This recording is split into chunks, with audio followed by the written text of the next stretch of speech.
ছোট মা রান্না দেখাবে তো? হ্যাঁ দেখাবো। শুভ দুপুর। আজকের আমার নাতনি করে দিচ্ছে। আমার মেয়ে একটু ক্যাপে গেছে, কাজে আছে, দরকার আছে বলে গেল। আর এখনো মেয়ে এসে পৌঁছেনি, তাই নাতনিকে ডাকলাম আয় একটুখানি। আজ আমাদের অন্য ধরনের রান্না, প্রথমত শনিবার নিরামিষ, আর অন্য ধরনের রান্না। এই দেখো জল ভাত, এটা হচ্ছে পুষ্টি ভাত, এতে লেবু কাটা রয়েছে, গন্ধরাজ লেবু। আচ্ছা, সোয়াবিনের তরকারি সকালে করেছিলাম, আমার মেয়ে তো খেতে হয় শনিবার করে প্রোটিনের জন্য। তা আজকে ডিম টিম খায় না বেশিরভাগ, অন্যদিন ডিম খায় কিন্তু আজ খায়নি, সোয়াবিনটা করে দিয়েছিলাম, সোয়াবিনের তরকারি। আচ্ছা, আলু চোকা, এটা জিরে আর শুকনো লঙ্কা মাখিয়েছি, ভেজে নুন টুন দিয়ে একসঙ্গে ভেজে মাখিয়েছি। বেগুন ভাজা, এই ছোটো বেগুনগুলো আমাদের গাছে, বেগুন ভাজা, পটল ভাজা।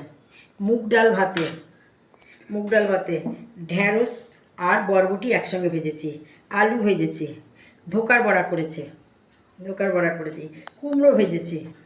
আর হচ্ছে এই ডালটা, এই কুমড়ো শাকটা আমাদেরই জমিতে সাইডে হয়েছিল, আরও দুদিন খাওয়া হয়েছে। আজকেরও লাস্টে একটুখানি মুখটা দেখে আমার খুব লোভ লাগছিলো, তোমার কাকুকে বললাম ডালের মুখটা একটু কেটে নিয়ে এসে তো আনতে। এই ডালের সঙ্গে সঙ্গে ডালের বড়া ভিজিয়ে ডালের বড়া করে তরকারি করেছি বেগুন দিয়ে আলু দিয়ে।